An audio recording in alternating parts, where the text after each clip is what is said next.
បាទថ្ងៃនេះផងដែរខ្ញុំមកបើកកាតPokemon version អង់គ្លេសMega Evolution Pitch Black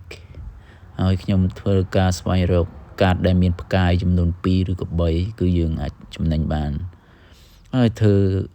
ការបើកនេះគឺបើកតាមគេតាមឯងដែរទេបាទអត់ចេះលេងដែរទេហើយក្នុងមួយ pack វាគឺ$8កន្លះអូស្ត្រាលីខ្ញុំទិញនៅ Kmart ហើយខ្ញុំសាក់ទិញ2មកអ្នកនរគ្នាអើយគឺបើកមកគឺ surprise មែនតើគឺបាន Mega Zera Aura EX អាហ្នឹងគឺ raw វាគឺ$90អូស្ត្រាលីទៅ100ជាងហើយយើងអត់ទាន់ upgrade ទៅជា PSA ទេប៉ុណ្ណឹងបើសិនជាយើង upgrade ទៅជា PSA ទេវាអាចមានតម្លៃខ្ទង់ល្វាក់ជា$300អូស្ត្រាលីបាទ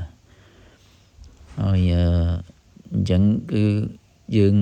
គ្រាន់បើណែបើកមកមួយភ្លាមគឺ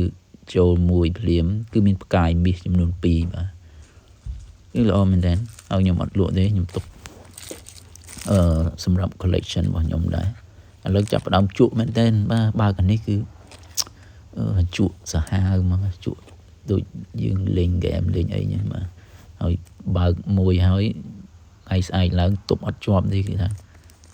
ចង់ទៅទិញទៀតទេបាទទិញបើកដូចថាថ្ងៃនឹងបើកហើយស្អែកបើកទៀតខាងស្អែកក៏បើកទៀតអូដល់កតែ